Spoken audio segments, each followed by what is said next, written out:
Okay, so welcome back to the course, and today for the first time the class will be less of the simulation things, and in simulation you could just create anything that you like, your favorite movie characters, your favorite cartoons, your favorite role models, and simulate them up the way that you like as long as it looks good on the screen.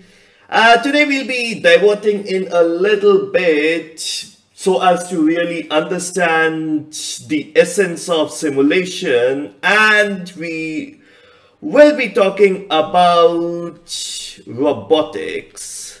So for some time I'll actually mean these are physical robots, and therefore if I say anything, it's not like the simulations you could assume all information is available and everything is just a computer program. They can navigate with powers that do not actually exist. The agents could have moved at infinite speeds. Now I'll have constraints, and because of course I'm not taking in complete details into robotics, which is a course in itself, I say a very brief introduction to robotics.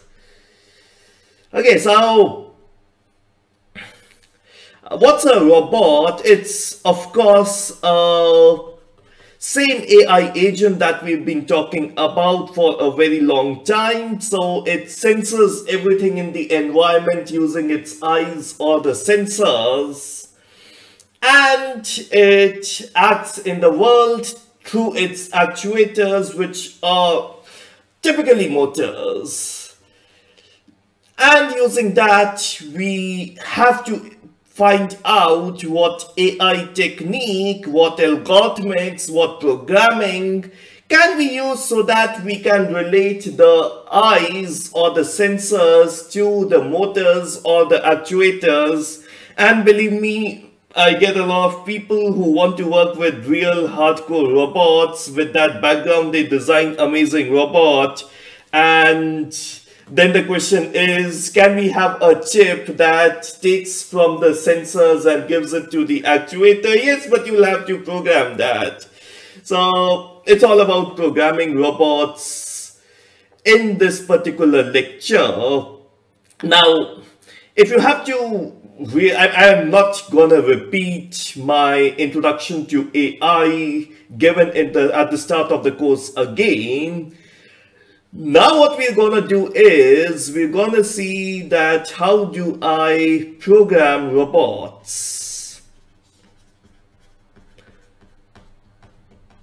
And that's of course also the AI part in robotics. That's what we're gonna answer in this lecture very quickly.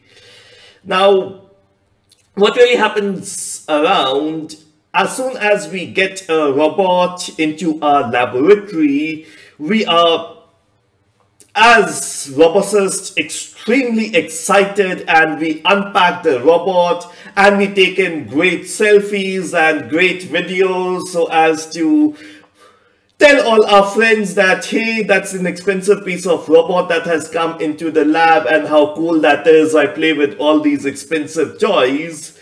And eventually you really understand that the robot really needs to move around, and that's what I call as the most basic functionality. So the robots could be manipulators, they could be humanoids, they could be autonomous mobile robots. I'll take in the specific case of autonomous mobile robots.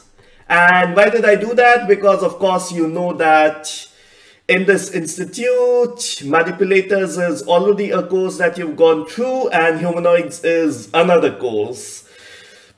Autonomous mobile robots is also another course, but we'll use its fundamentals out in the simulation. So I'll take in brief of autonomous mobile robots as a part of this course. So it's autonomous mobile robots.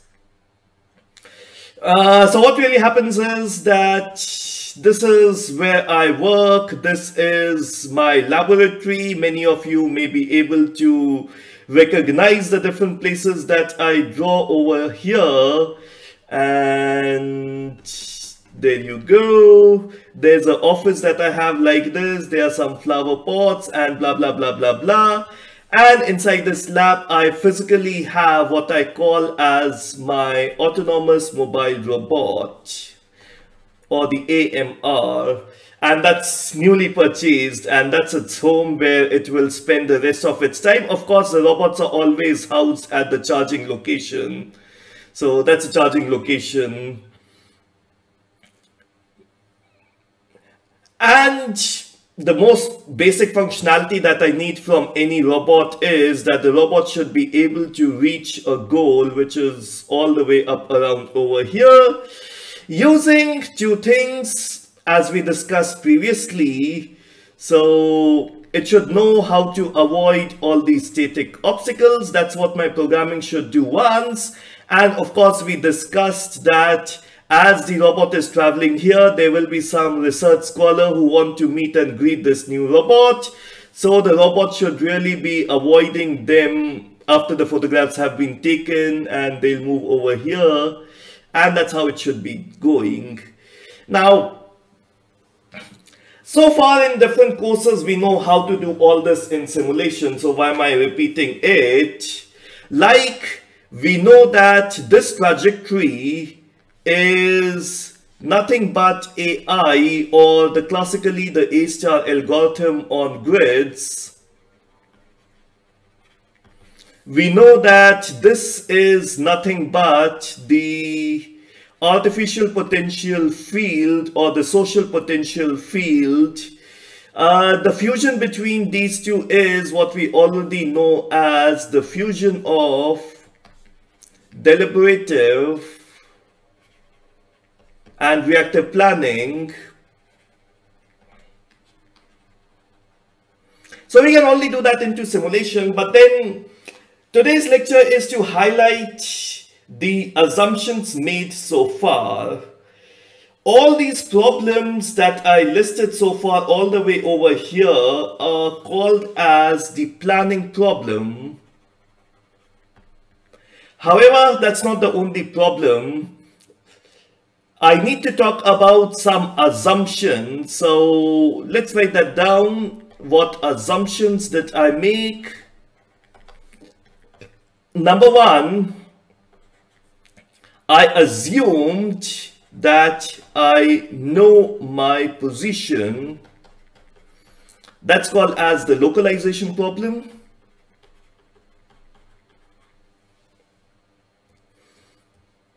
So it's an answer to the question, where am I? So I'll talk very briefly about this problem in today's lecture. The other assumption that I made is I know the map,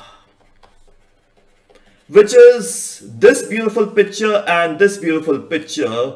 That's called as the mapping problem, which answers the question, how does the world around me look like? And of course, because I'm just listing down the problems, so let me also write down the planning problem.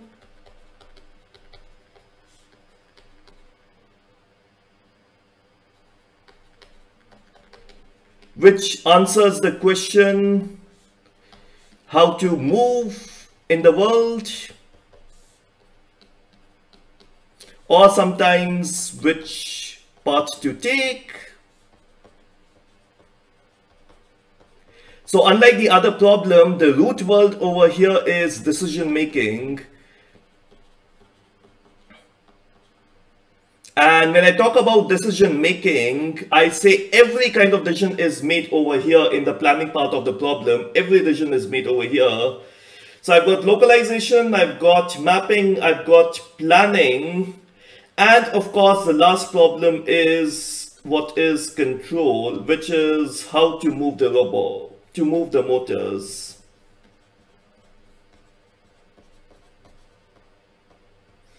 So eventually you've got every robot, including autonomous mobile robots, will be driven by motors.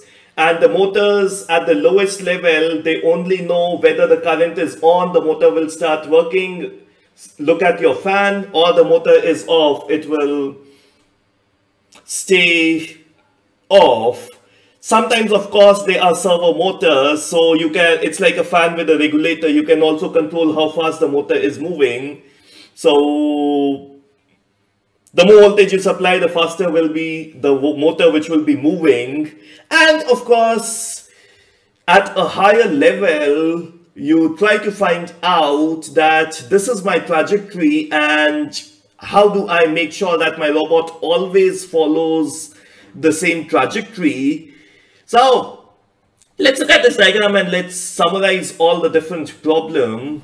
So this problem is called as the problem of localization, which always tells you where is the robot. So using whatever satellite navigation tool you travel, as you travel around in different roads, take different routes, you see that blue dot moving.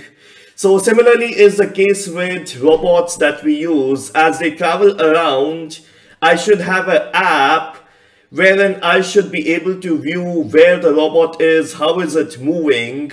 Making that app, making that application is called as a problem of localization, no matter how you do it. And of course, my decision making as a human is based on where that blue dot is in my satellite navigation. Similarly for the robots, the robot sees at this blue dot and decides where is it to move.